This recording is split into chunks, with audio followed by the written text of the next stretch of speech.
We are back with... What are we... Is this Act 3? Chapter 3. Act 3. Chapter... Oh, that's right, it's a diary. Chapter 3, which is titled... Act 3. Are you serious? I just said Act 3! What is I can't remember what it was. What is it? Go back, have a look. Go back and have a look. Why not? That's the end of chapter 2, the first friend. But when you save it, it'll tell us. I don't think it will. But we knew that the next one was called The First Friend. No, Whoa, she is like... got a very large dress on. Something just tried to talk to me then. That was kind of scary. In the game? Yep. Chat box came up. Oh my goodness. It's the ghostly witch. Wait, can you hear the lawnmower? Nope. Going... You can? Nope. Oh, okay, good. It's like, why?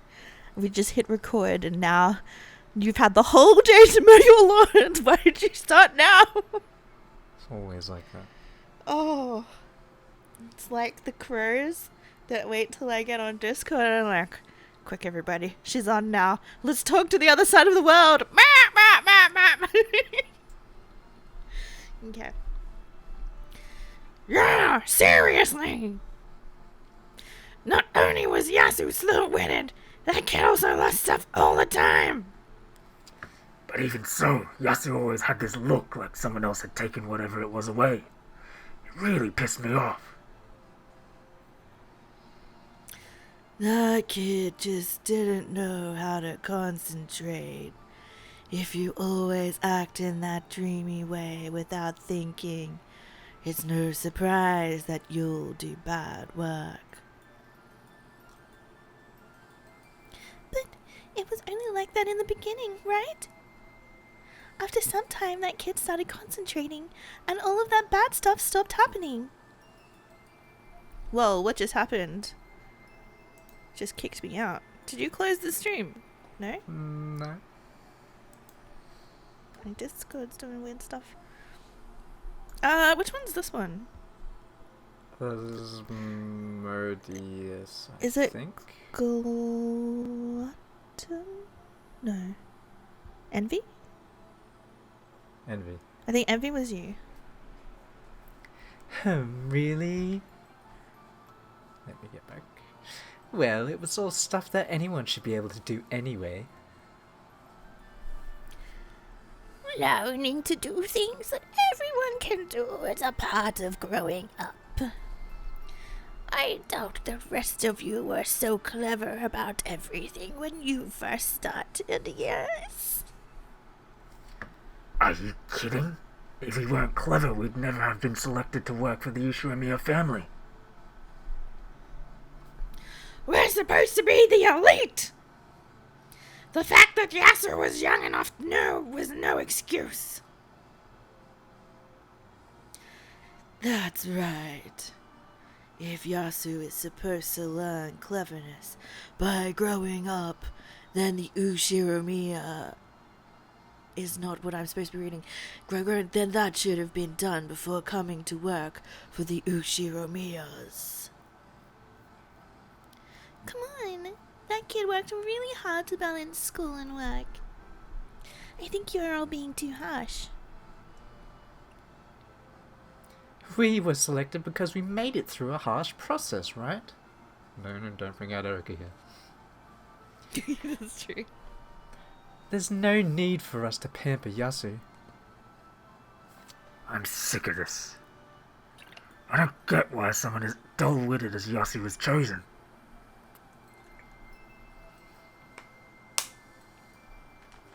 That's kind of harsh. Is it supposed to be a love heart-shaped light on the stage? I just realized that. Can you see it? Yeah, I mean, just... it's how spotlights cross over, I guess. Maybe. Being selected as an Ushiramiya family servant was an achievement that all Fukuin children respected. The older servants had achieved glory by making it through the strict selection process.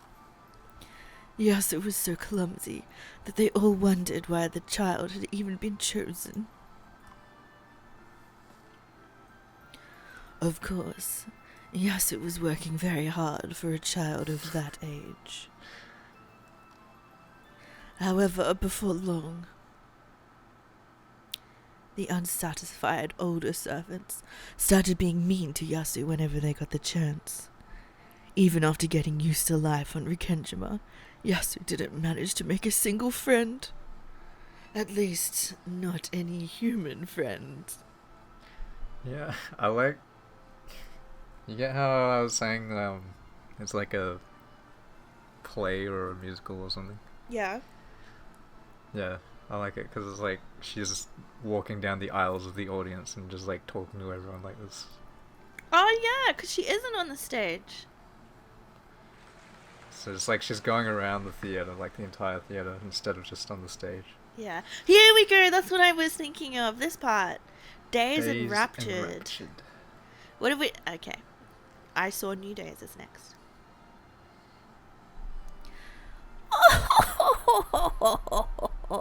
Yes, that can sometimes happen, and always when you're busy. Perhaps a fairy is pulling pranks on you. It's a witch pulling pranks on me. I mean, I knew I'd put it right there, and when I looked away for just a second, it had disappeared. The witch had pranked me again. I left my master key behind. Madam found it and I got in a lot of trouble. But I always put my master key in my pocket after I use it. Why was it in a place like that? And this is the third time it's happened. The last 2 times I realized that it wasn't in my pocket and managed to find it before anyone found out. But the third time, Madam found it. I was really mad and frustrated with the witch in that red dress.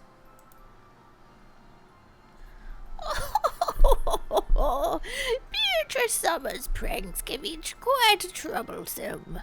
But if you're dealing with a witch, shouldn't a ritual of some sort do the trick? A ritual? Kimisawa-san started fishing through the kitchen cupboard, saying, "Now, where did that get to?" The thing she finally found and brought to me was a kite string. She stretched it out for me to see, then used a knife to cut off a 50-centimeter piece. "Try using this and tying it to the end of the key. Then tie the other end to your pocket button or some other place that doesn't stick out. This charm represents the ritual of the spider web." A spider web? Like the ones that evil spirits of Rikenjima fear? I feel like this person is more into the occult than Maria was. Or is it like slow, like they don't realize they're turning things occultish? Well, they both started from religious. Yes, they did. Influence. That's true. So Maria met with, what was it, like a priest who came to her school or something. Yeah. And then Yasu met with, was it the mother of the Fukuin house or something, who was religious or something?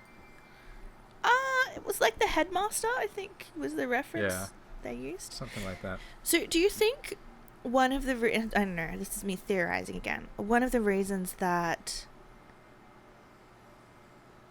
this, what do we call them? Beatrice, the real, doesn't make sense.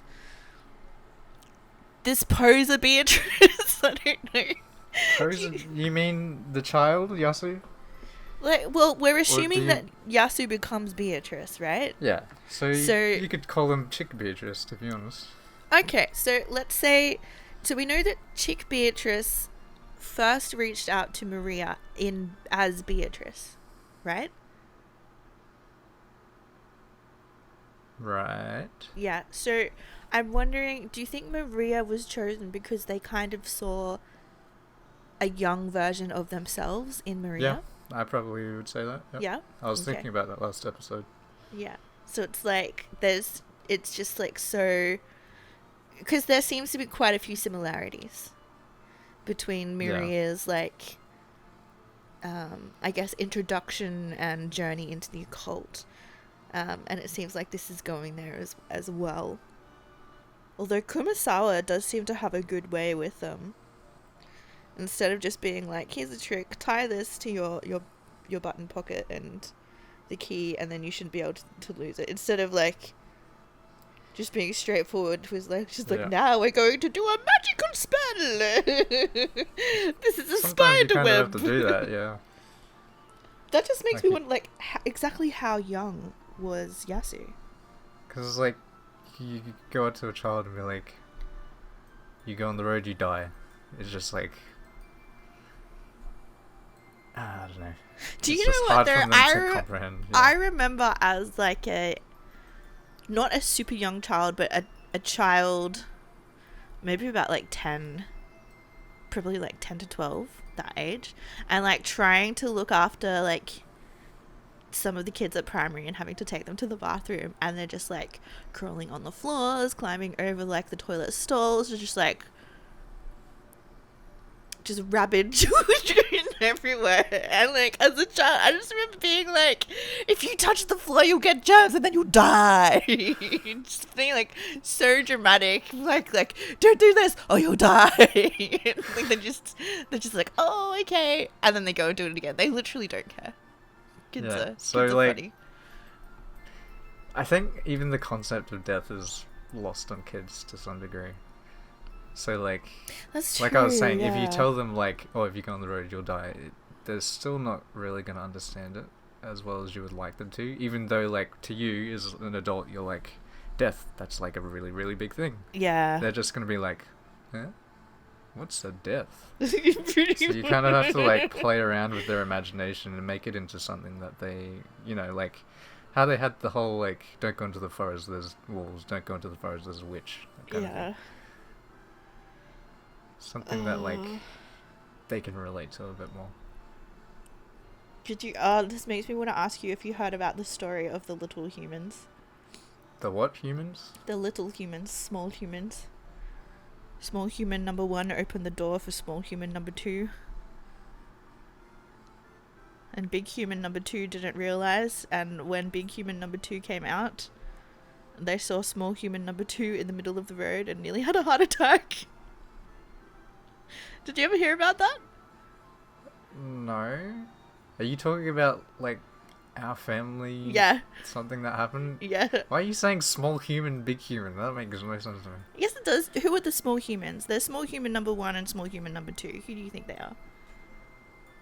I don't know. I don't know which direction you're ranking small What by. does Dad call us by? Not small human. No, but we're 1, 2, and 3. I don't So what remember number are this. you? 7. Oh my goodness. Okay, yes, you're number 7. So if you're number 7, you should be able to pick which is small human number 1 and which is small human number 2. And if number 1 is the one that's opening the door for small human number 2, logic. Well, was I just not alive at that point?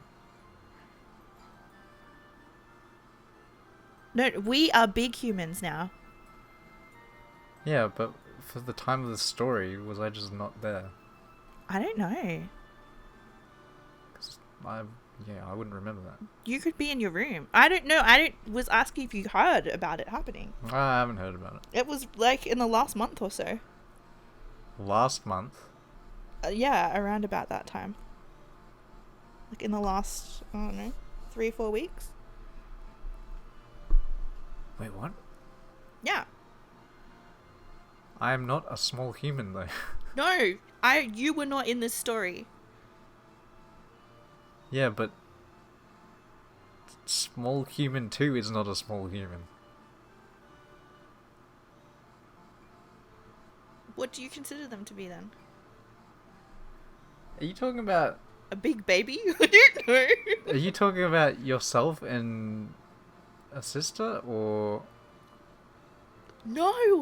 are you talking about We are big. our Why don't you nephews? understand my code? We are Because big. we were talking about We our are own... big humans. Oh my We are goodness. big humans. No, I didn't hear about this.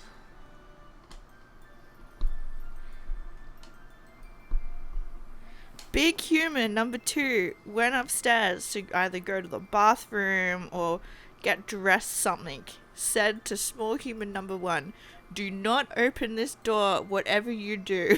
Don't touch it, don't play with it. And small human number 1 is like, okay. And then proceeds to open the door for small human number 2. And small human number 2 is just like randomly dazed, standing in the middle of the road, being like, That's like if you you ask can a see child- it, right? Though, can't you? You can see Yeah. the situation panning out, and just like the horror. I always like when I come home from the gym. I always like imagine like coming like, down the street. I'm like slow down a bit just in case. What if I see like one of them just like standing there? I'll just be like, what are you doing? It's hard because there's a, how do you describe it? There's a sharp turn, not a sharp Yeah, it's turn. There's like It's like a little a bend. blind. There's a very large blind spot on like both ends, kind of. Actually, there's 2 blind spots. Just one really. Like there's that one main one, but then there's kind of like the other one as well. If people don't stop or give way when they're supposed to, because they don't always. Well, there's not as many bushes there now, so you can see better. I was going down that street like last month. Yeah, no, like if you... That's the big mistake, saying don't touch this, because then they're obviously going to touch it. You need to be like... I don't know. What are you supposed to do? Do you want to touch this and see what happens? Oh, you burnt yourself. Are you going to do that again? Oh, you burnt yourself again. Oh, we're going to take you to hospital with 3rd-degree burns. But did you One of my learn not to friends, touch like, it? way, way back when we were kids. Because he... I can't remember if he had, like, baby relatives or something like that. Yeah. But, like, he was telling me, like... That's right, there was, like... They had brought a child with them. To where? Like, his family was here, and they were just, like, out in the backyard. Yeah. And, like, I was just talking with him, and he was, like, saying something like... When you have, like, a child, you can't say, don't run, because then they're going to run. You have to say, walk, don't run. So rather than just saying, don't run, the only action in that is run. Ah. And so they're going to think of that first. So if you say walk first, they'll be like, oh, I got to walk. That's And not run. pretty good, actually. Yeah. Have you tried it? I'm sure I have. Does I think I Does have. it work? Well, it's not foolproof, but I'm sure it does better than just don't open that door. Although they have so much, like, I don't know if chaotic energy is the right word, just like, I don't know. Mischievous. Yeah, so much mischievous, like, energy bottled up into such a small, tiny frame. It just, there's not enough, Just like, space to to let it all out. It's like curiosity. It's like, don't open that door. But what happens if I do open that door? And then they want to know what happens. Yeah. The thing is, I think when that happened, they were like, "Oh, this person wants to go outside. Here you go. I'm being helpful. I'm not going to go outside with you, though."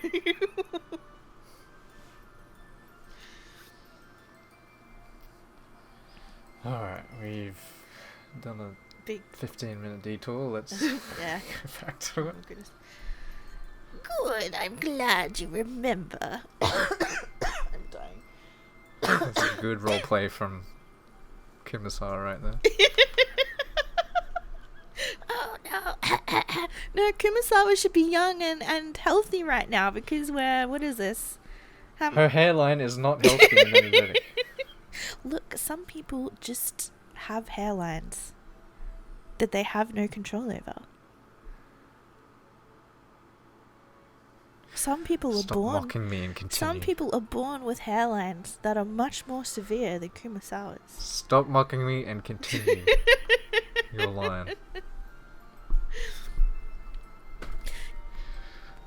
It is said that the spiderwebs on this island are imbued with a magical power, and that can be quite effective at repelling evil.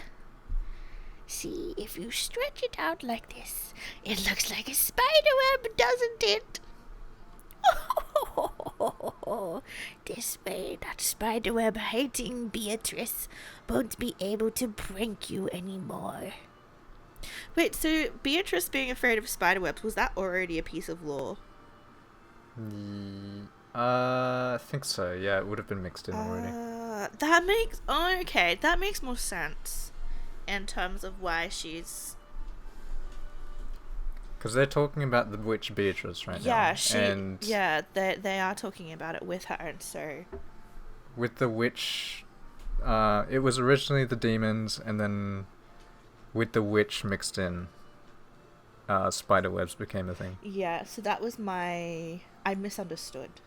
I think I misunderstood then, because I thought she just went from, like, randomly being like, you lost your keys? Here, do this. But it's a magical string. But no, this makes more sense then. It's more in context. That does make sense. It really does look like a spiderweb when pulled tight. Since Kumasawa-san says so, it must have some pretty strong evil repelling power. I can just ask her to make several of these kite strings for me. And then I can tie them to everything I don't want to lose. But, of course, that wouldn't be very practical. I'd have strings all over me. I just got this image of the saucepan man. Oh.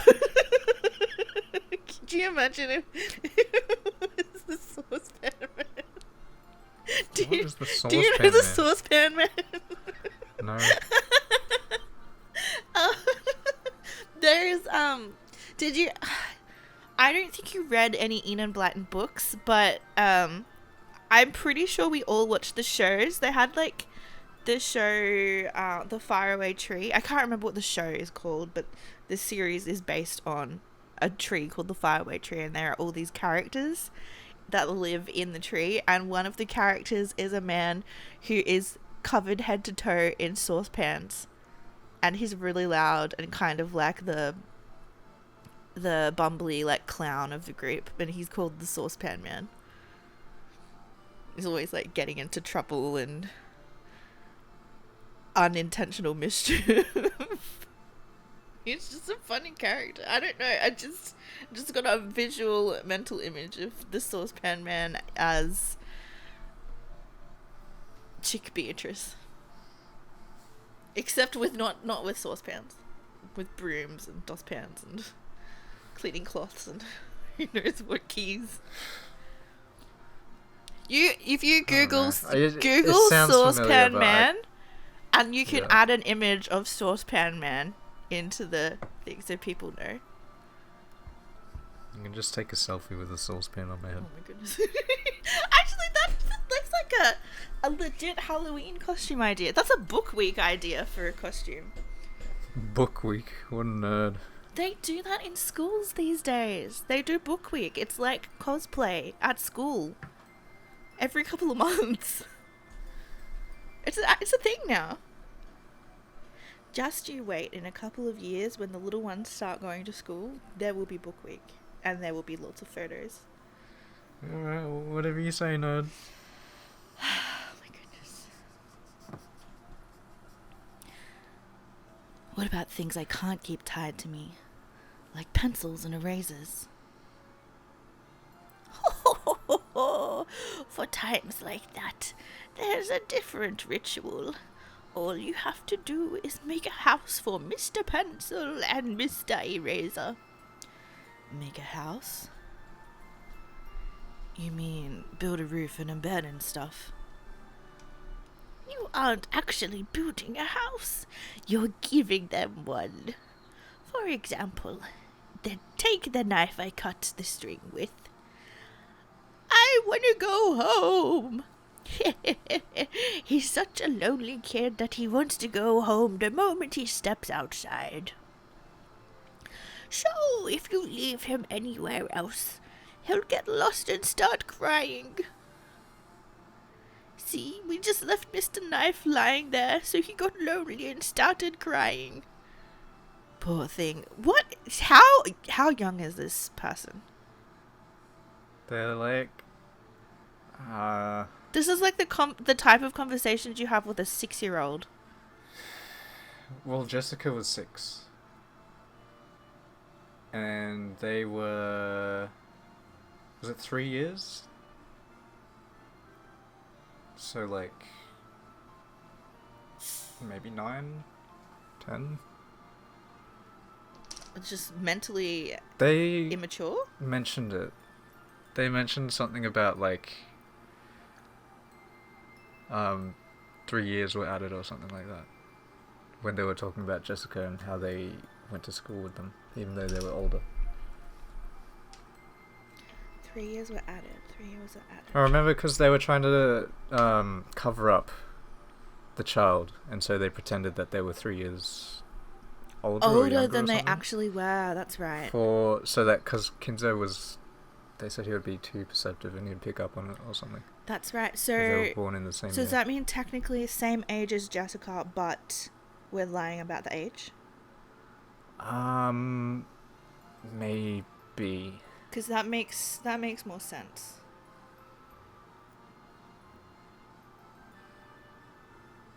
I can't remember. Something along those lines. Okay. Poor thing. We have to get Mr. Knife home. My voice is way too old to be. You sound like Canon. Pretty much. Okay. Mr. Knife's house is right here. See, his whole family of knives is waiting for him. Mama, I'm home. Welcome back. See? Kumasawa-san returned the knife to the knife holder and under the sink. Even though she had done something so ordinary, I felt slightly moved, as though the lost little knife had finished his adventure and finally returned home. This makes me rethink the voice I want to read it in. Nah, we'll just keep it neutral. Once he slid into the spot he was supposed to be in, all the knives would be together and could have a party. Then Kumasawa-san said we should give them their privacy and shut the door.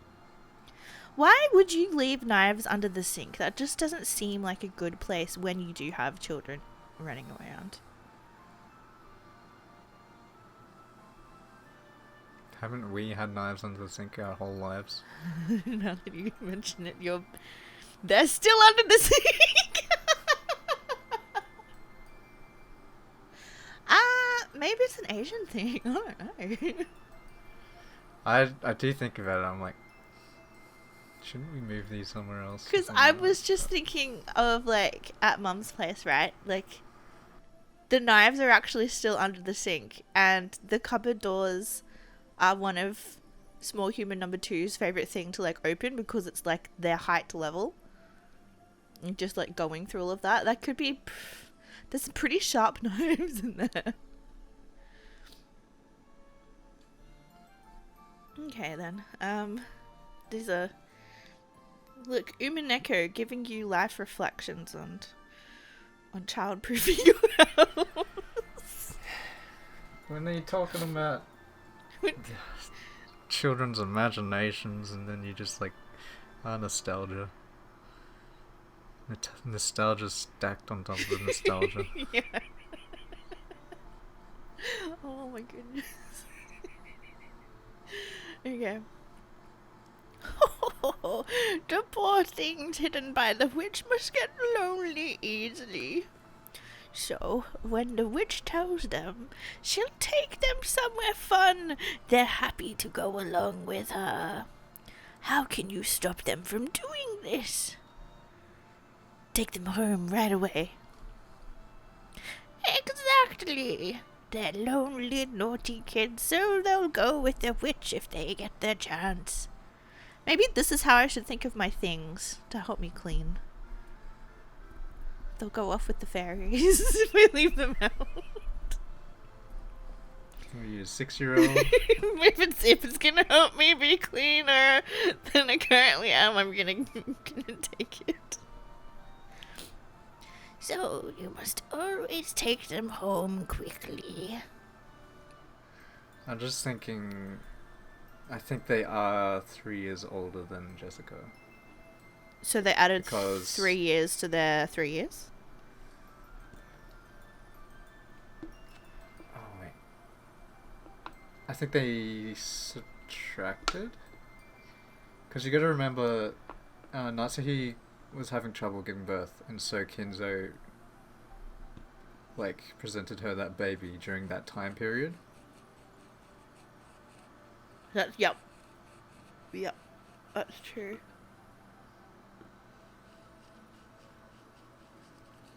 But I think you're right in that they also did add on extra years to their age because they were younger than everybody else.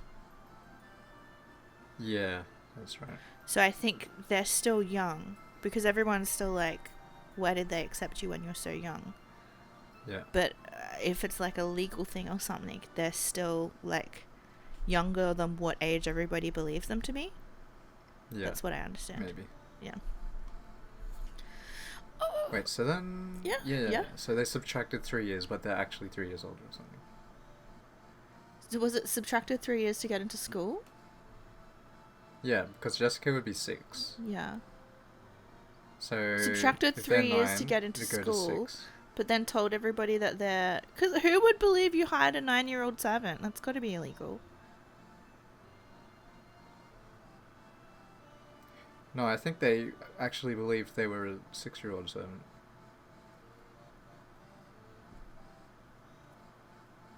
I don't know. My brain.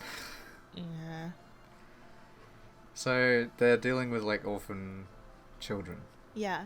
So I think in some cases it's you could see it as being a better option potentially, but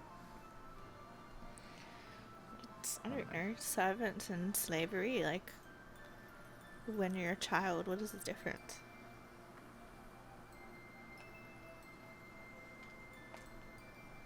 well, you're being hired by adults, so they might not be looking at that. Yeah, but a child still needs to have a childhood. Yeah, but that's why they were sent to school with Jessica. So remember, Genji is the one who orchestrated all this. But I thought, they shouldn't have even... we know they shouldn't have been a servant in the first place just because they were far too young. That's been an established fact. Genji wanted them to remain close to the family because he believed as a actual blood relative they had that right. Yeah, but what I understand by Genji doing this is that Genji wasn't really wanting them to be a full-on hardcore servant. It was just an excuse to get to get them close. I agree with that.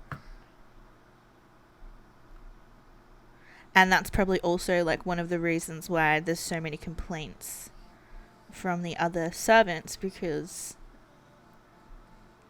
there's so many exceptions to the rule that are happening with this individual.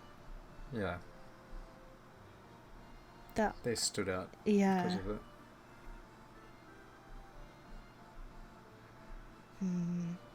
Because what would Natsuhi have done, do you reckon, if it was revealed that they were an illegitimate heir? I can think of a number of things. Do you think she actually would have killed them though? I don't think she'd kill them. I think there would be denial, relief,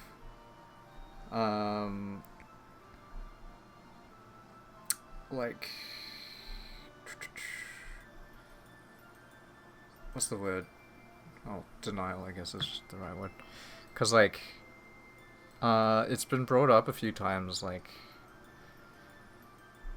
I think it was episode 4 is one example, like, I'm gonna choose my next successor, and it's gonna be one of the grandchildren and stuff. Yeah. And then, like, Kraus and Nati are like, oh, we can't trust this letter, it could be written by anyone, kind of thing. It's always been like that whenever something regarding, like, a change to the successor, they're always like, no, it can't be real. Is it due to, like, I guess Natsuki has, like, a lot of pride in, Well, her husband's supposed to be the successor, one, yeah. So, yeah. She doesn't want to lose the resort. Well, I guess that's one of the reasons why she didn't want to take the baby in all those parallel world scenarios, is because didn't she make it like her? I don't know, because it's been a while since we've done the Natsuki arc. It hurt her pride as a woman because she couldn't give birth. Yeah.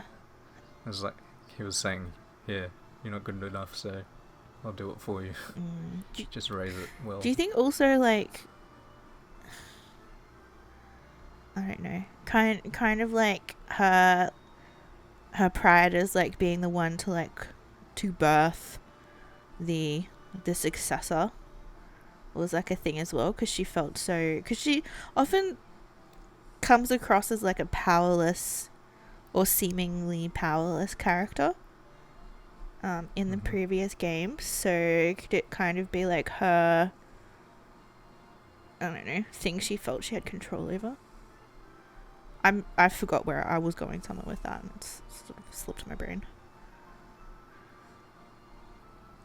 Do you know what I mean though? Like, No, I don't. She doesn't come across as like someone who has great power I in get terms that. of standing within the family. Yeah, she doesn't. She gets told to shut up by her own husband. Yeah. And, like, it doesn't seem like Kinzo is all that, like, chatty or chummy with her either. No, he hates her. He actually hates her. Her daughter. Why does he hate her? Rejects her. Because she killed the baby? It's just annoying, I guess. He kind of just hates his family. The only family he cared for was the Beatrice side. Do you think it's because he resents his, like, first wife?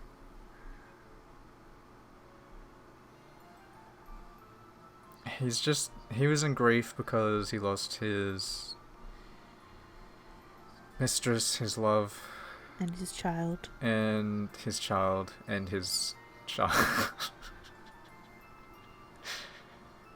And... Child/grandchild. Yeah. So he, like... He never cared for his public family. He's stated that before plenty. Even before we knew about his original love and stuff. Yeah.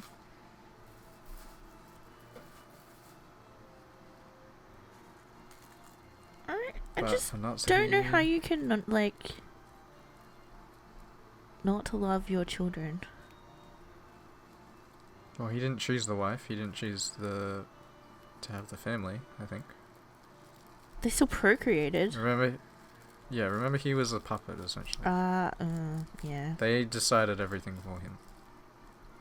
So were they the ones being like, you must have children? I assume so. I don't know for sure.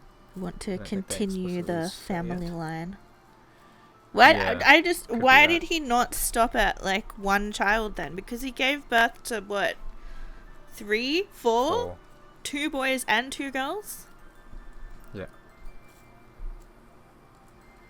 And no public appearances. Look, we're a loving family kind of thing. I don't know. I just don't think he's, like, the kind of character who comes across as caring about that type of stuff.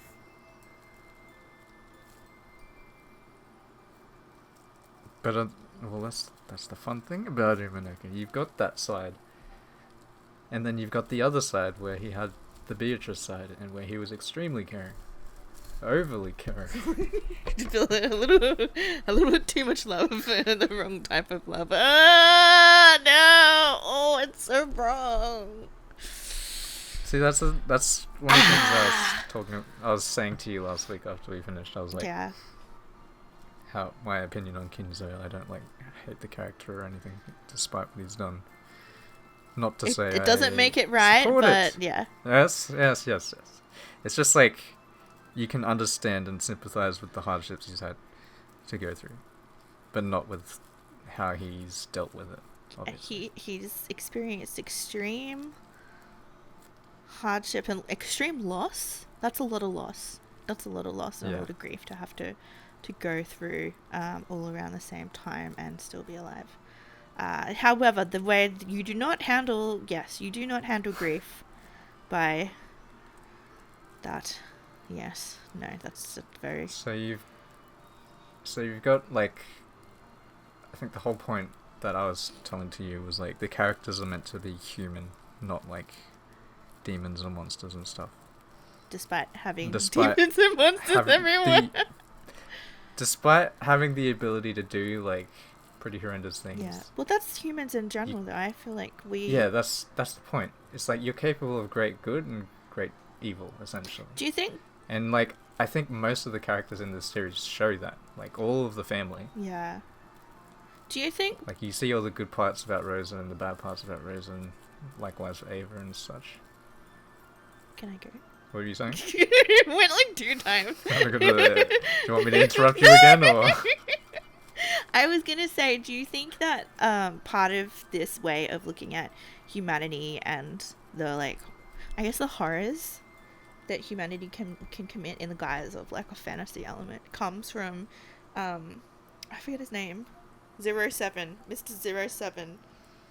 Ryukishi's experience working in social work, because there's probably a little bit of because in that so I don't think this is doxing. I am in a social work background field, but not directly in it. I don't do any of that work. But even just being around people who do that work, you hear some of the most horrific stories that you just wouldn't consider human beings being possible of doing that stuff. So if he was working with families and things, he would have come across some really messed up stuff.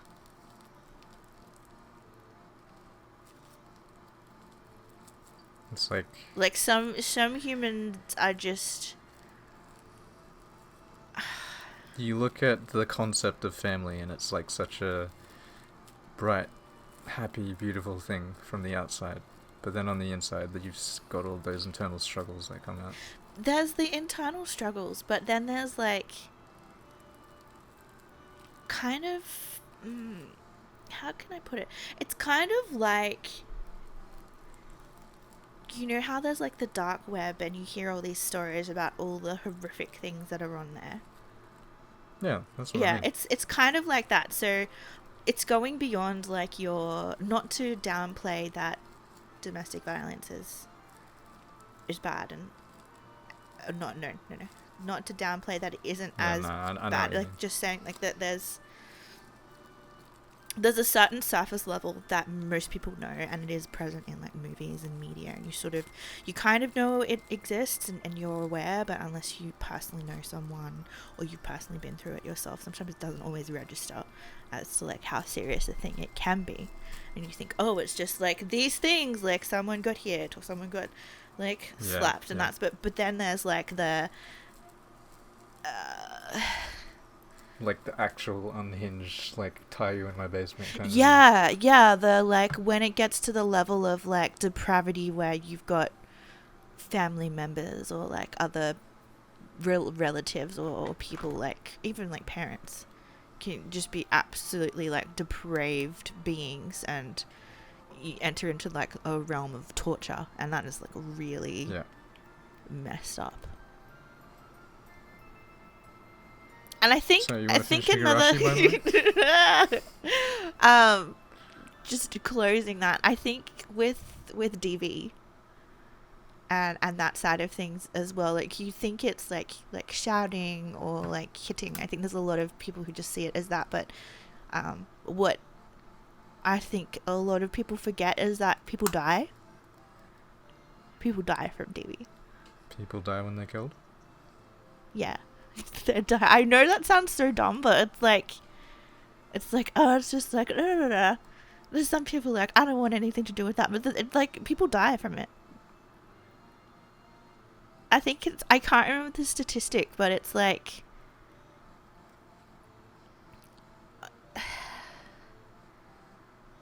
this is the wrong statistic, but it's like, I don't know if it's a person dies every day or a person, like so many people die every week from DV. It's really, really bad. I don't think that understanding is fully realized by the general populace. Like it's just so much more than someone being angry. Yeah, I still can't get over the state of origin now. Oh, from what I told you. What you told me. It just reminds me of that Bill Burr segment. I don't think I know Bill Burr. Do you know what the crazy thing about about the state of origin thing though? Is that it's backed up by statistics and science. Oh, I didn't doubt that. I know, just, like, but that's the whole thing that made it like so like I couldn't believe I know. it. I don't know, because you know, like people are like, oh, like there's a trend and we can assume blah blah blah, but it's just actual like research has proven.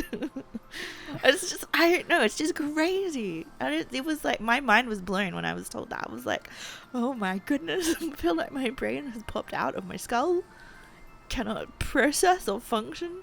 What on earth have you just told me? Just like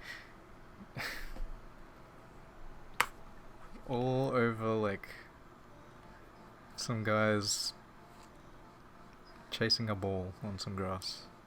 Yeah. That they don't have any control over They that outcome. Like personally they don't even personally, know yeah, them, they yeah. can't. So it's like, I don't know, it's just sports culture is pretty interesting like that. It is, but there's like work. Like, there's work they can actively do to make it family But there's friendly. like people watch the sports and they're like, my team, we won, we did this and stuff like Well, that. It's you like, could say the same thing about streaming and. no, absolutely, but that's the thing. It's like sports is seen as like such a normal mainstream thing, and like that parasocial side of it is like accepted when it comes to sport. That's a good point, actually. I don't think anybody's ever put. Well, no, someone probably has, but I haven't heard of any discussions of like parasocial relationships with sports teams. It happens with everything. Like you got celebrities and stuff like that. Sports even, writers, book writers. Yeah, that's true. Basically anybody that like, you can follow on a social media platform. But it's we're only really hearing like about the what do you call it? Social media streaming video creators, content creators, that's one. Why is that, do you reckon? Because it's more content to create? I don't know. Maybe. I think like it partially stems from the whole like video games are evil, they're making our children kill people kind of thing. Like that whole side of like what do you call it? Social, political hot takes or whatever is like still widely accepted. Like, oh, the nerds are like incel killers gonna do something at some point. Yeah. Like in Japan, otaku are just like creeps and stuff like that. Are they? Is that And changing? really, it's just like It might be changing. I hope it's changing, but the problem with like Otaku specifically is you did have like those really bad cases, But that's just... which really brought a lot of the hatred towards them. That is... Hang on, cut this out. What is that? That's my curtains. It's getting dark. I can't see. I had to turn the light on. I feel like with Japan, you've got a low crime rate, but then when there's crime, It's a really big crazy. one, yeah. Like it's Yeah. not just big, but it's like someone is like mentally unhinged. It's I mean I'm not like a social scientist or anything. But I'm not from my either, but we perspective- had to do studies of that when I was at uni, and that was quite a many years ago. Yeah. So In my it still perspective, hasn't it's like changed. I don't know any Japanese people if you want to correct me on this or something, but like the whole like repressed culture of Japan, like conforming to society and public perspective and how you look on the outside and stuff, causes a lot of internal dispute within people who don't really want to conform. What is it? It's And your stuff like that. And they kind of just bottle your it up. soto and your I forget what is it? Soto is soto inside? I have not heard of this before. Really? Oh, Yeah. that's a shame. There's like you know, I'm gonna have to look up my old academic papers on it. There's like one is, I just remember soto, and then there was another one, and one is like your inside. There's like your inner circle, Maybe I have heard and then of your it. outer circle, and even like the Yeah. way that the homes are set up in Japan, you've got like the like inner family will stay on a particular level, and then there'll be like another level or room which is slightly lower, which is where the outsiders go. So you've got this like very clear separation between like your inside persona and real feelings in your face, and then your outside, the one that you show society, and the one that you show people when you leave the house. And it's very clear. Yeah. It's very interesting, and it was even more interesting when I got to live there and experience some of the things. I'll have to find, I wonder where that was, because I did have to do some studies while I was living there too, and they touched on similar things. That's okay. We got really sidetracked. You want to get even more sidetracked? What are you gonna bring up now? I was just going along with the point I was mentioning about like being repressed. Yeah, and no, keep bottling going. things Finish up. finish your line of thought. I mainly just say that because like I don't know, it's like you hear it a lot. You're like, you don't bottle things up. You'll just like come out in bursts, and I'm just I don't know. Sometimes Yeah, you hear yeah. things and you don't really take it seriously. Yeah. But then you know that time where I punched a hole in the wall. That's literally what I was doing. Because I had. I feel like you really like would like keep things inside until you turned into like a volcano, and it all would just come out. Kind of. But like for a long time, I hadn't been too bad, other than like, I guess shouting, having arguments. But like, to that extent, like, the living situation, I had a disagreement with a particular person that was like quite hurtful, I guess, and Look, so I wasn't speaking to I them. say the word, but you guys all tell me not to use the word, so I won't. You know my thoughts. And Yeah, but there are basically- professionals that back me up on that. Yeah. Well, anyway, basically, I stopped talking to someone for probably like 2 weeks, and because of what had happened in our argument, and like I was just really hurt by it, so I refused to talk to them. And then like within that 2 weeks, there was still like they would be like talking to me and getting frustrated that I wasn't speaking back and stuff like that. So there was like a constant build up of stuff as well. There was the build up from the argument. I the don't build up remember from the what was not. I don't continuing. remember the not talking.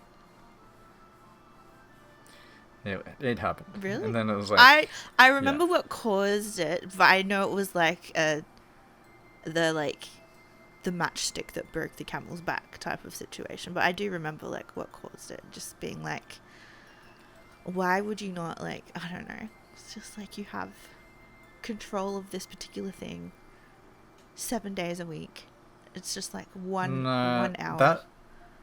That was the match, but it was like, even looking back on it, or even at the time, it was such like a small thing to be like, to get upset over it. But because I had all of that weight on me from all of that stuff prior, the thing is, it's like such a small thing was like, it took me to the point where I completely just lost control. But of it. in the flip perspective, that it was a small thing, but it was also a small thing for them to just like be able to let it go. Like it wasn't. It was made into a bigger deal than what it actually was before you experienced that bigger deal than what it actually was. So then it did become a big deal. Well, I think at that point it was because I was refusing to communicate with them, that they just wanted to like kind of take control, I guess. I don't know, Decky, that was a bad... And I remember. That was a bad time. I went to my room, I was mad, and like, I kind of like kicked my door, and I was like, that wasn't loud enough to show that I'm angry. So then I was like, I want to punch the wall and make some noise. And when I wound up for that punch... The wall was not as strong as you thought. No, not even that. It was like... See, this is what I'm saying with like losing control. Like, it's something I hear and I'm just like, oh, losing control? You're losing control, that's so dumb.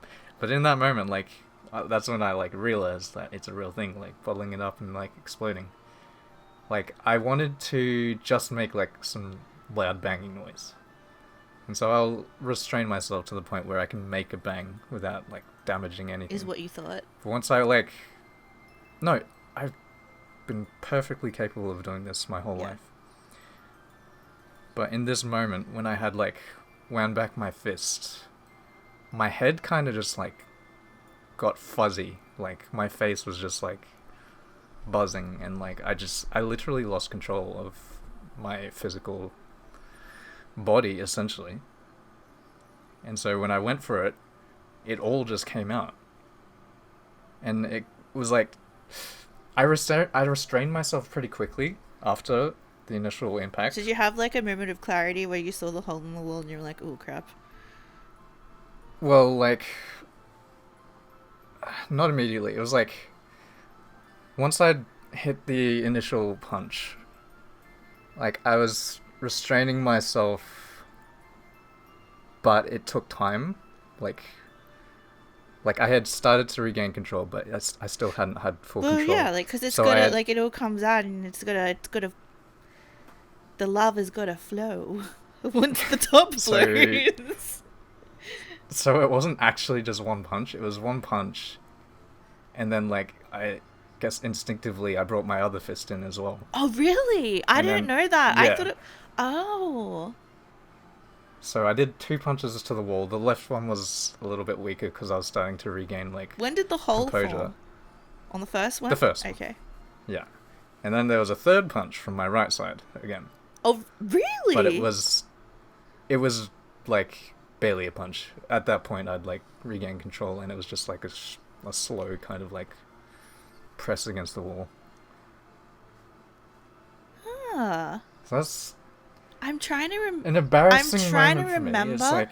I'm trying to remember. So for those of you who were listening and you got no idea where I'm like, oh, you did this? Oh, really? I'm just going to cut this entire episode out, and then we're going to restart it and read, because we've done like 2 minutes of reading. Wait, are you really? Nah, I'm sure I'll leave. Most of it. Well, what I was going to, you're just going to cut out the wall part. Oh, I don't care. You can judge me as whatever. Because we were living in the same residence at the time, and we were experiencing maybe not exactly the same things, but pretty much the same things. It was not a fun time. Not good or fun for the body or soul.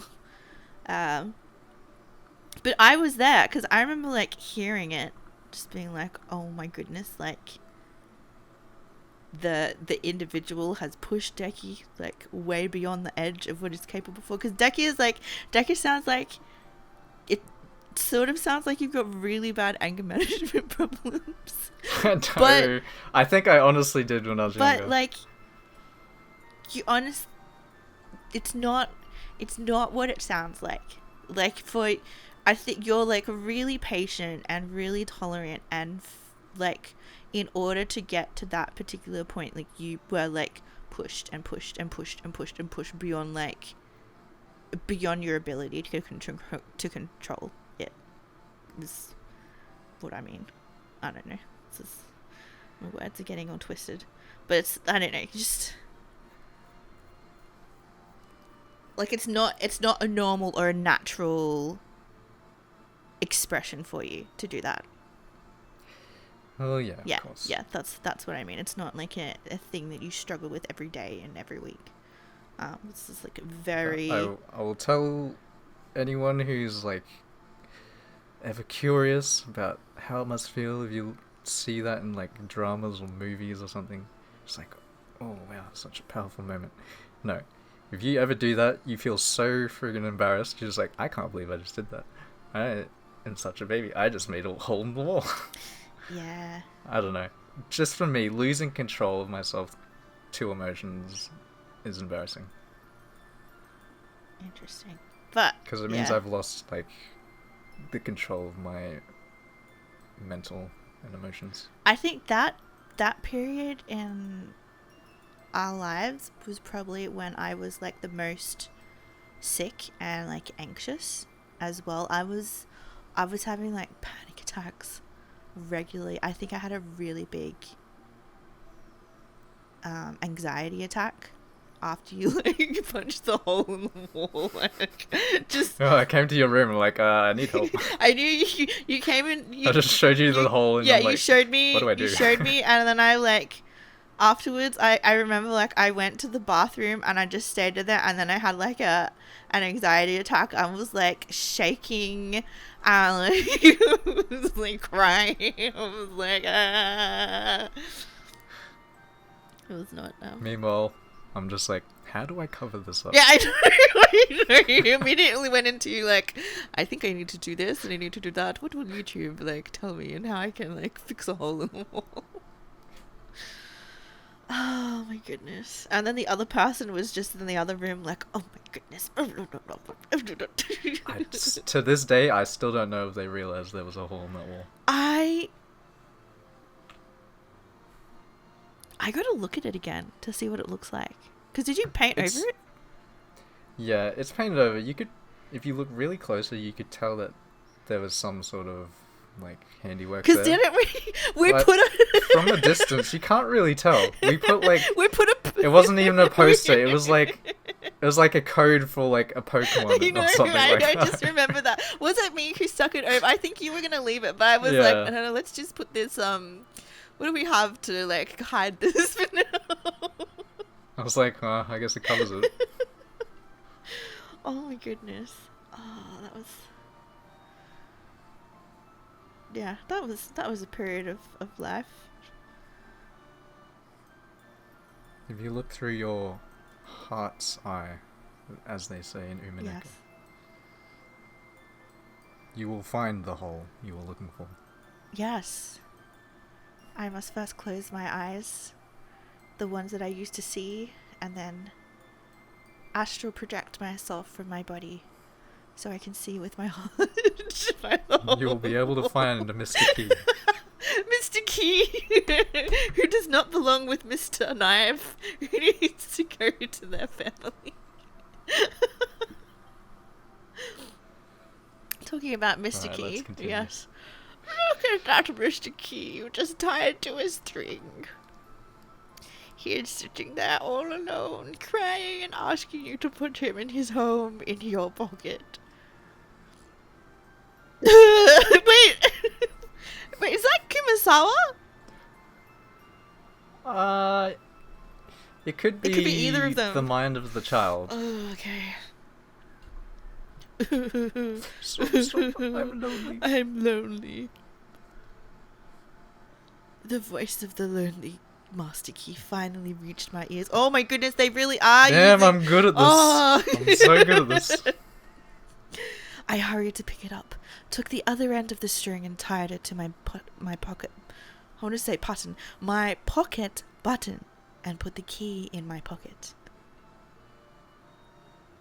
See, I'm home. Mr. Key gets lonely so easily, so let's take him home right away after we use him, okay? If you keep making little friends like this, even Beatrice Summer won't be able to prank you much longer.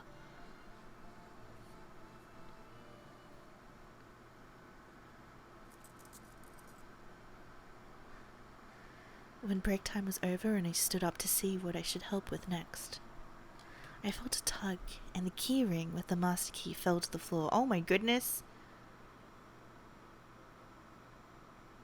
How? Oh wait, the tug was from the kite string? Yeah, it's 50 centimeters long, this string. Sorry.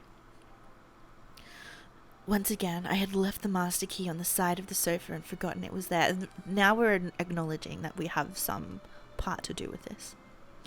The instant I stood up, the string pulled on it and it fell to the floor. Without Kumasawa-san's spiderweb charm, I would probably have left that master key lying here again. The master key left all alone would have been led away by the witch and disappeared. Phew, that was close.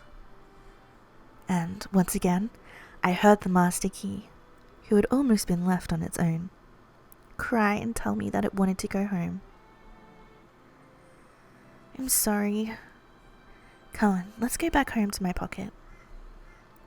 Yay, I'm home! No, thank goodness.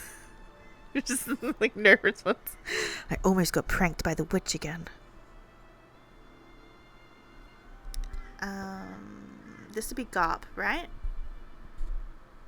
Beatrice, you mean? Yes, totally not Garp. Oh, what's this? What an amazing notion, using string like that! All of a sudden, I heard a wild, shocked voice from over my shoulder. It was a voiceless voice. A witch's voice, the kind you can't hear unless you try. Beatrice? That's me, my friend! You forgot about your key again, and just when I was about to tease you a bit. It's a spiderweb charm that Kumasawa-san showed me. Apparently, it does its job well. Indeed! I hate to admit it, but it does. I certainly wouldn't want to touch that. After all, you wouldn't want to put your finger on a razor and slide it across, would you? Ugh, that's scary. That's a scary example. My finger hurts just thinking about it. But good for you.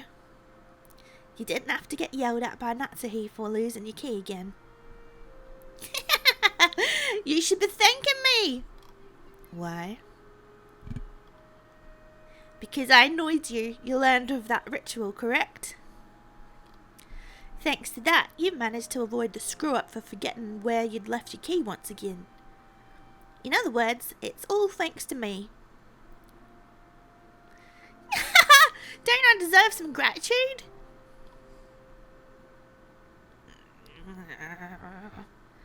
I really don't like it, but she does have a point. Because of all the trouble Beatrice caused me, I talked to Kumasawa-san and learned the ritual from her. Even without the witch's pranking. If I didn't have that ritual, I would have gone to my next job and left the master key here. If that happened, then surely I wouldn't have been able to find the key, and it would have been a big mess. We call this punishment to make an example. By magnifying your mistakes, I've shown you what they are as a friend. Don't you see how much you've grown?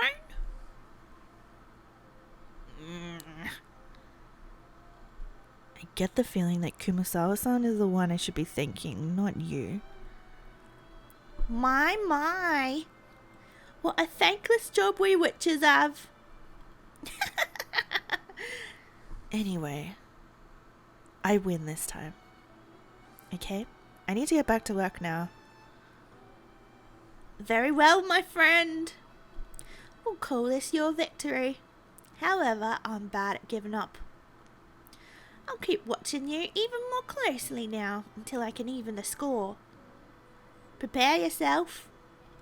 There are still several small items that a person like you is likely to forget. You can't attach strings to all of them.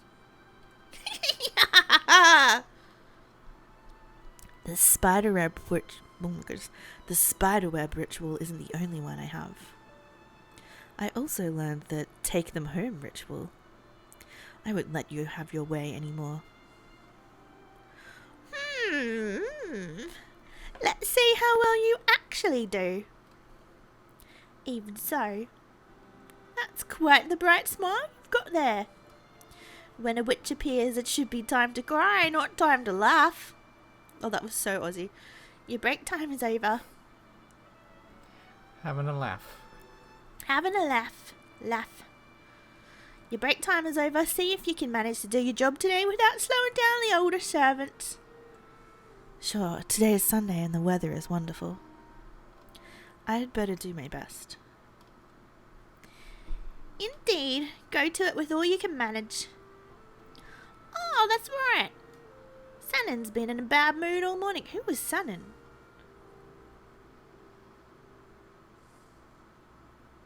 Sanon? It's probably the head. Satan? Yeah. Oh. Okay. Just replace the N with a T. Yeah. Saturn. You'd better try and avoid eye contact with her. Also, your fortune for the day is water hazard.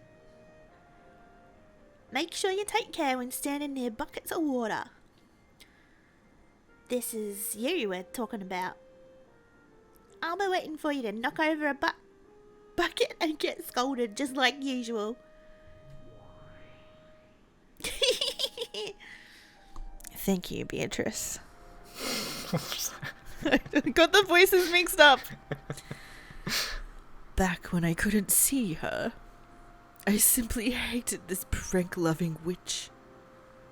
But now that I could talk with her, I felt as though she wasn't all bad. Of course, there was no need for me to be grateful to her. To the witch called Beatrice, who despises boredom, mocking the misfortune of others is like what eating food is to us. Humans and witches are different.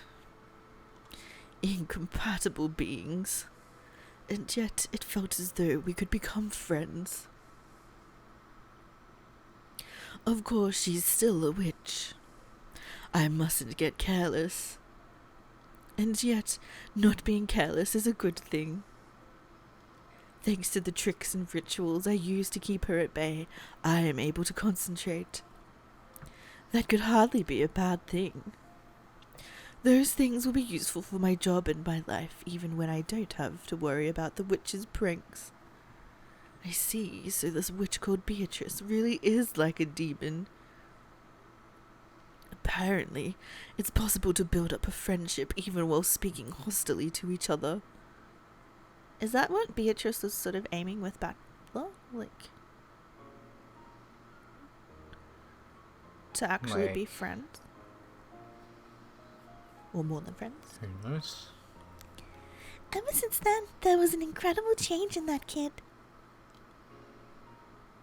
Because of all the rituals? Oh, that's right. That child was quite faithful when it came to obeying rules, and flawlessly followed all of the rituals I taught. You mean by attaching strings to everything? And by doing that going home thing all the time. Yes, that kid would sometimes say it out loud. It was really cute, like watching someone play house with a bunch of tools. Just like a kid. But that's not Shannon. But they were a kid, right?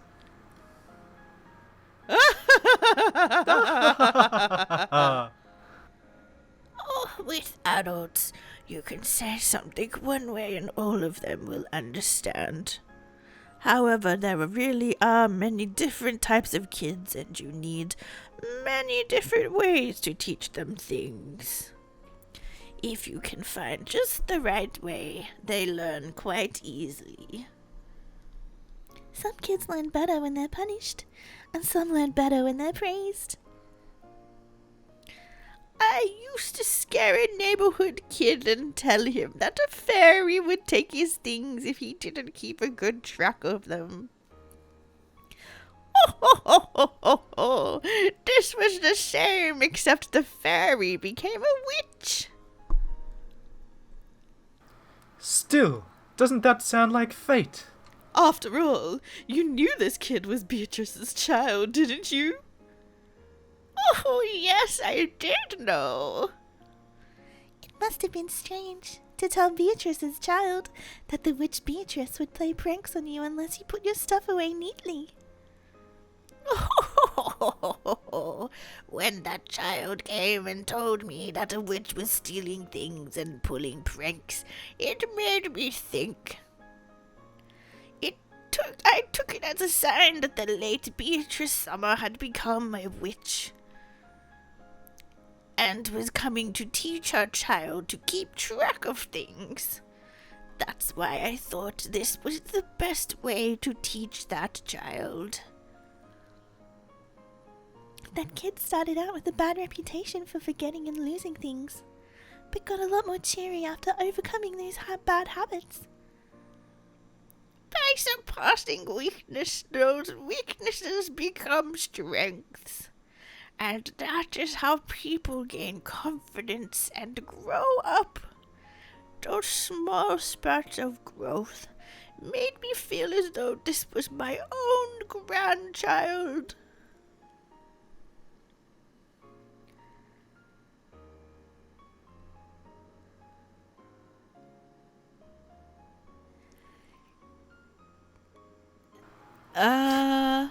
Do you want to do two voices at the same time? How does that work?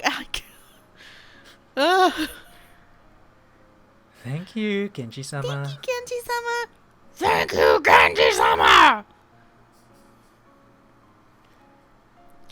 Good work with the big cleanup. I want today. him to have a bigger head. You never know when an important guest might come and borrow one of the rarely used rooms. It is important that you do not slack off in your cleaning. Just give him a goat head. That's true. Of course! All of us are fully aware of this fact!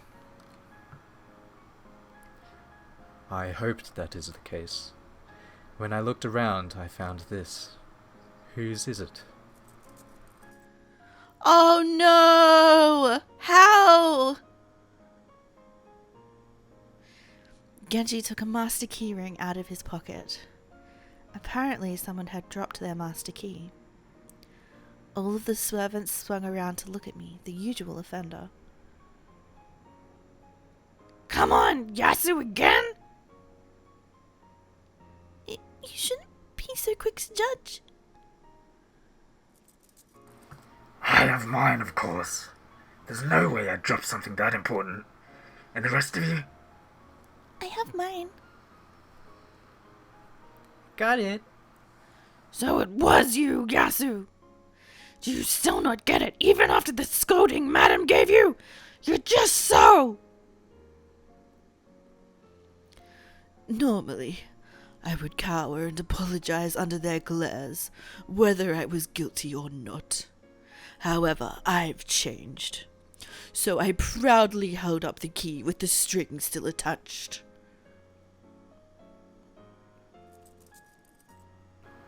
Oh. A device to keep yourself from dropping it. A commendable precaution. Genji-sama's face was expressionless as ever. However, those were unmistakably words of praise. That's right. You won't drop them anymore. After all, you have your ritual now. That's right. I nodded proudly, a huge smile on my face. The proud experience of that day, of that moment, would be engraved into an unforgettable page in the memory of my young life. So, whose key did Genji find? There was only one servant who hadn't raised their key.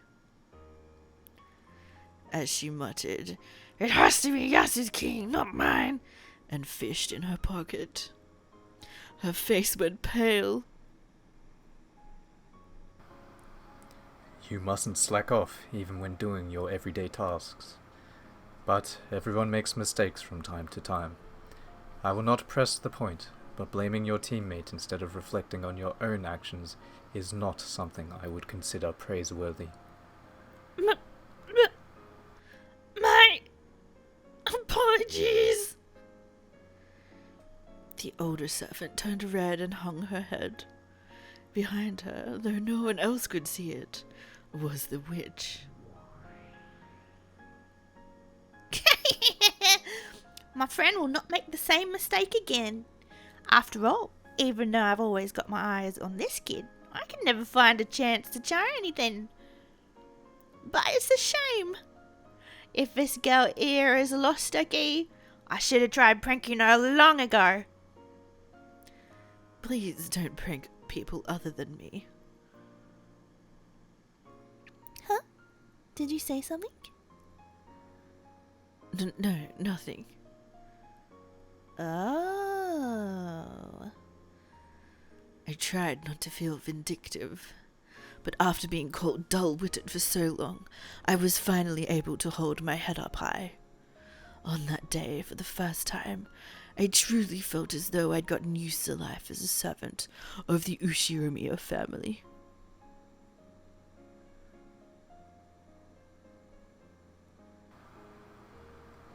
When people compliment you, it feels like they've acknowledged you. It's very important. People can't grow without it.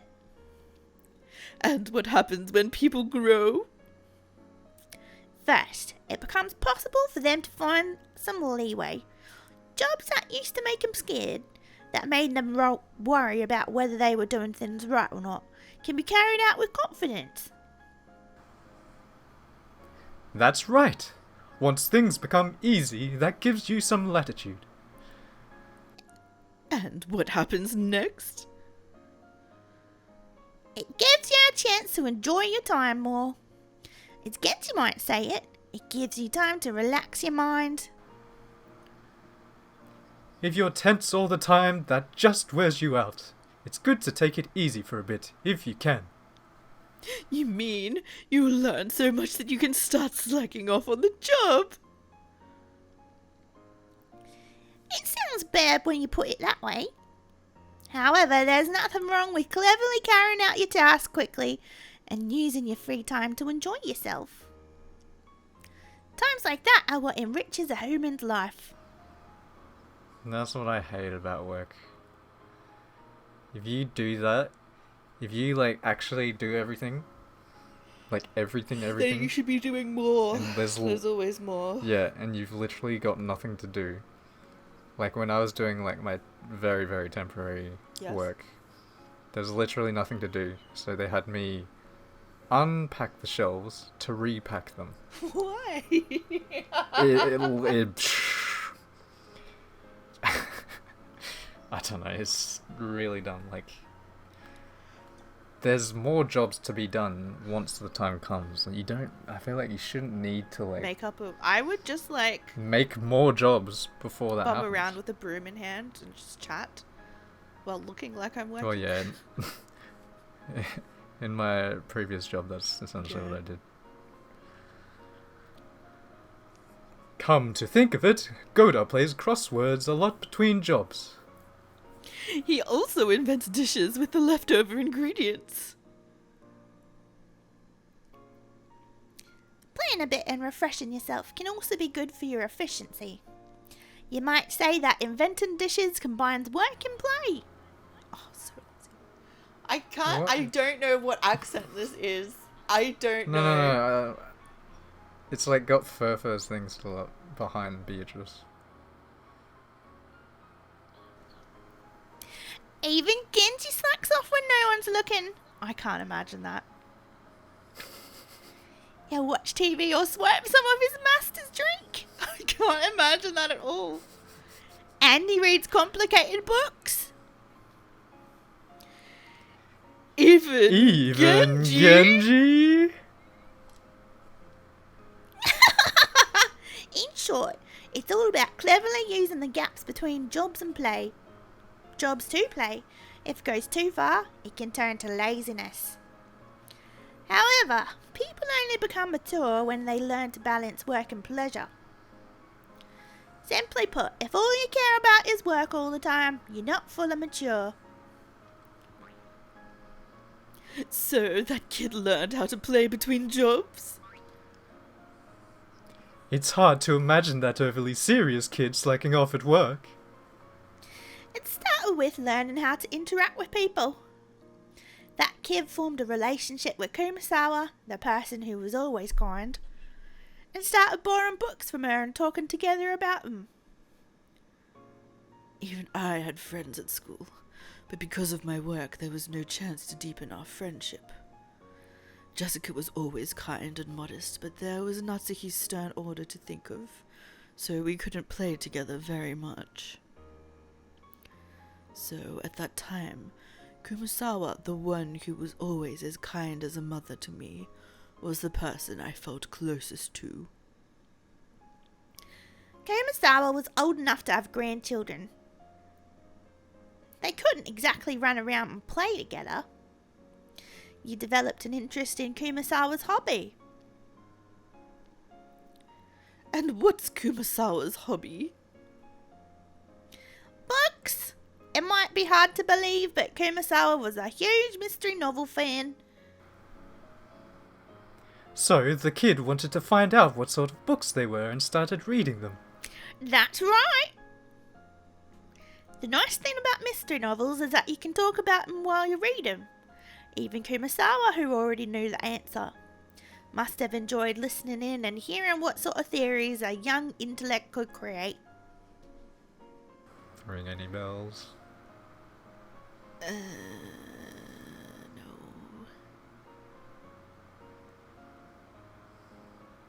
Who else liked mystery stuff? Anji?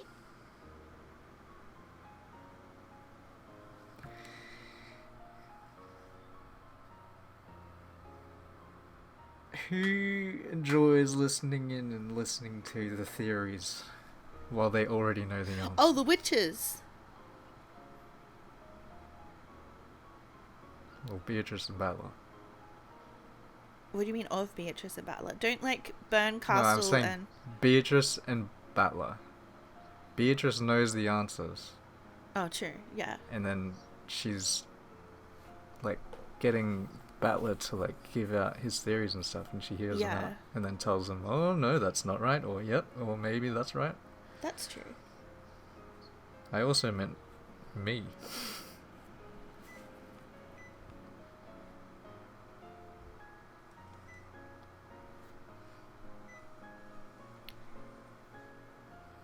Who's the one who asks for your theories all the time? Sorry for the coughing. That's true, you do. Well, isn't that a lot of the witch hunters as well? Yep, that's I think it also refers to the author and the reader True. as well. Yeah.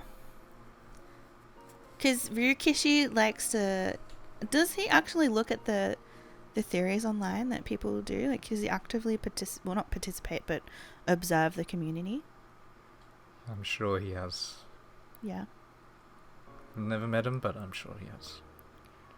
It's like if someone's like, if you put out like a piece of music or like a piece of art, you're just gonna like leave it up and then just forget about it. True. No, you're gonna want to see what people Yeah, that's say true. about it and talk about it.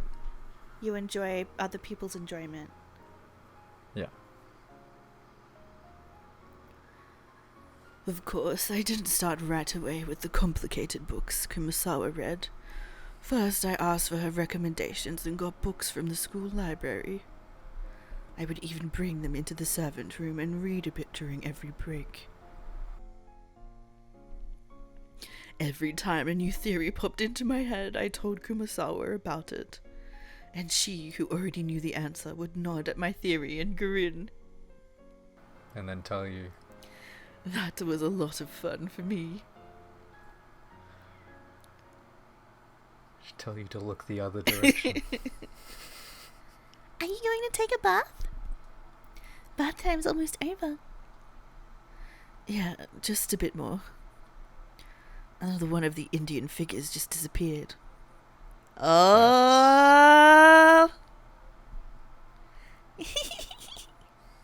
You become a total mystery nut.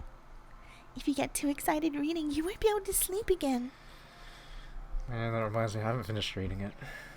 It's And Then There Were None, isn't it? Yeah. I was meaning to ask, I don't know if it's still out, but I think there's another Agatha Christie movie out at the moment. A movie or a series? Movie. In the cinema. I'll have to check if it's out. It's like a comedy one. It's gonna be like, we should go watch it. According to Kumasawa-san, the culprit has already appeared. But I don't have a clue who it is. What's that book called? It's by Agatha Christie, And Then There Were None. There was no need to guess, they've already told us. It's really interesting. Almost like it's a crime happening on Rikenjima. That's a really famous mystery novel, isn't it? Wasn't that one a perfect crime? At least until the culprit confesses to the truth in a message bottle at the end? An incredible book. Shh. Shh. I'm enjoying myself, so don't spoil me. Go take a bath now. I'll go by myself later. Okay. See you later then. Don't forget to take a bath, okay? Holding a change of clothes, Shannon smiled amusedly as she left the room. I probably won't be able to read the whole thing tonight. Even though I know that, I just keep turning the pages, unable to find a good place to stop. My new joy, the mystery genre, the mental game of thinking and theorizing, and also talking about it with Kumasawa-san. All of that left me enraptured.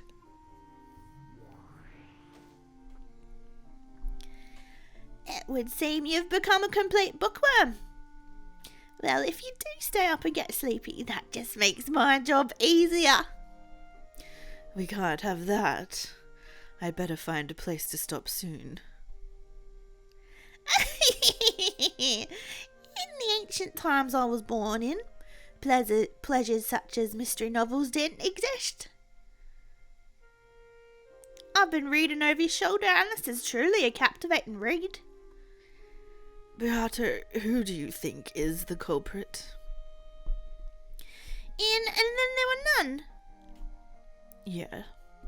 Who is this UN Owen, I wonder? The culprit who lured the victims to the island, of course. There are no more than 10 people on the island, and UN Owen doesn't exist.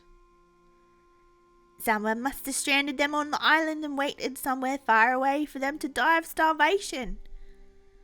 No, that's not right. He or she is on the island. They're one of the 10 people. I just don't know who. How do you know that there are only 10 people on the island? That's just how it is. Since if you doubt that, you're stuck, or it's just a standard rule of the mystery genre, or, The culprit owns the island, correct? They may be hiding in some hidden room. Or perhaps they're like me. They may be a 1,000-year-old witch.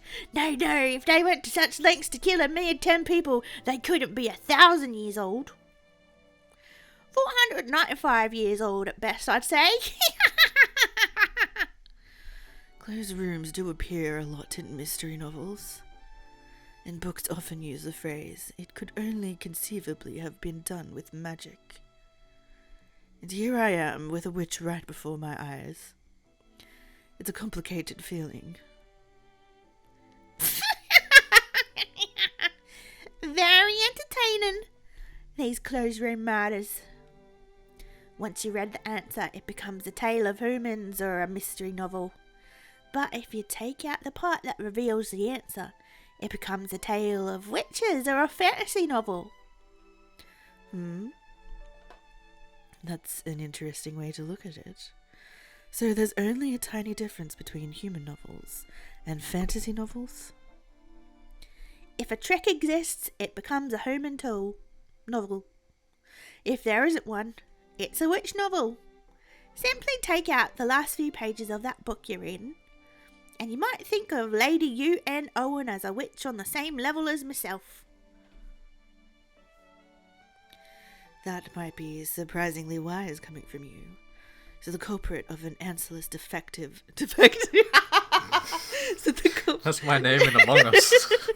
So the culprit of an answerless detective novel is a witch. All of the dark places in the world belong to us witches. So, I could reign as a culprit for all detective novels across the world. Except if you reason it out right and find the true answer, then the witch is done for. These detective novels can be quite intriguing, it seems. This looks to be a truly entertaining thinking game. That's right. This is a thinking game. You fight against the book, make a theory, and then compete against friends who have also read the book. Perhaps it is, but it's also a fight between humans and witches. Will you allow for or deny the magic of my closed room murders? Call it a chess match of a mystery. So, it isn't a book I'm reading, but a challenge against you. Indeed! As Shannon said a short while ago. This story apparently has the truth revealed by a message bottle at the end. Spoilers!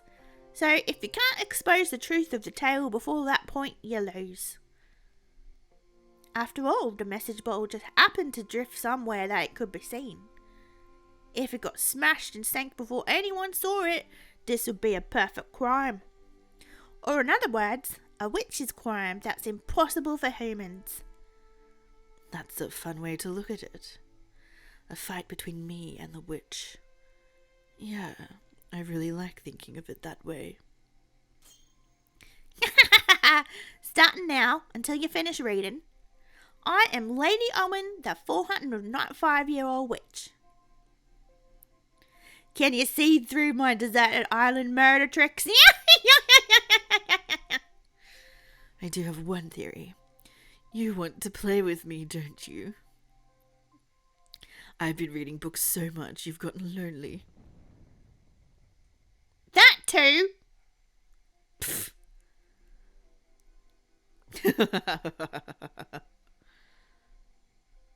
Incidentally, the game Beato and I played around and then there were none ended with my defeat. In the end, I wasn't able to build a satisfying theory, and I had to learn the truth from the message bottle. Luckily, it did manage to drift into human hands.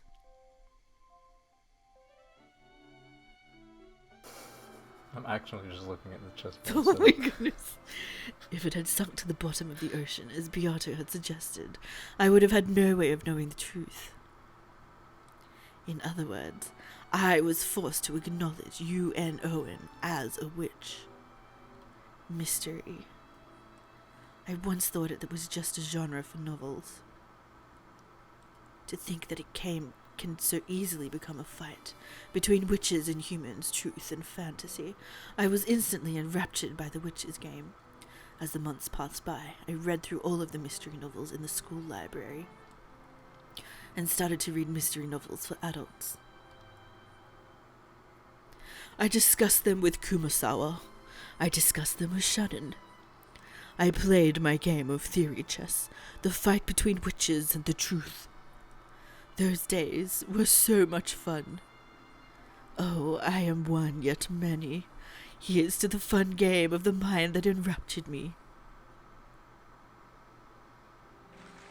There's that line again. I thought it was going to end just about there.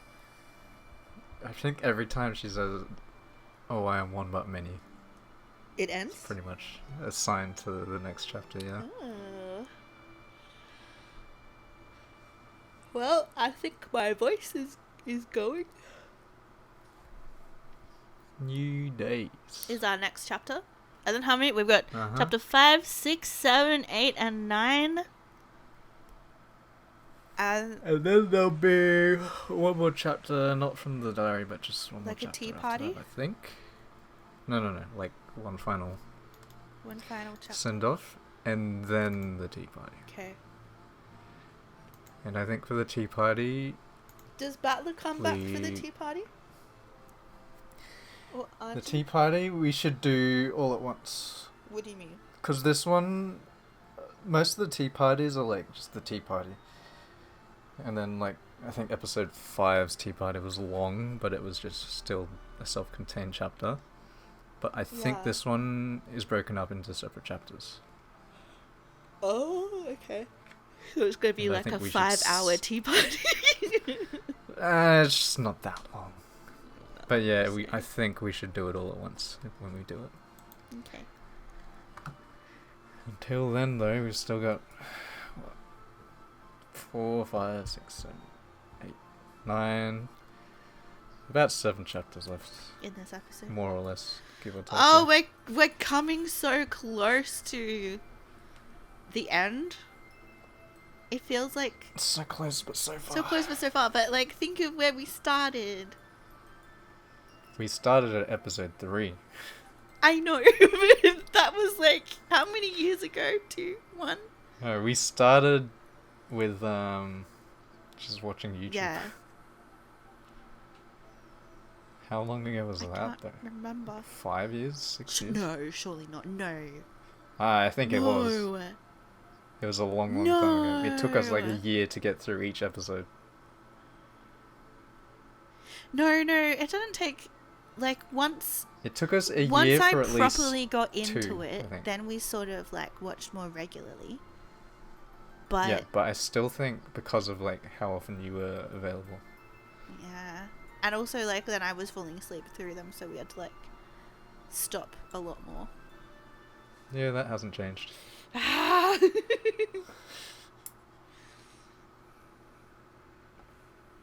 Should be a Alright, sleep counter till for every next time I time. fall asleep. No, I'm not going through that.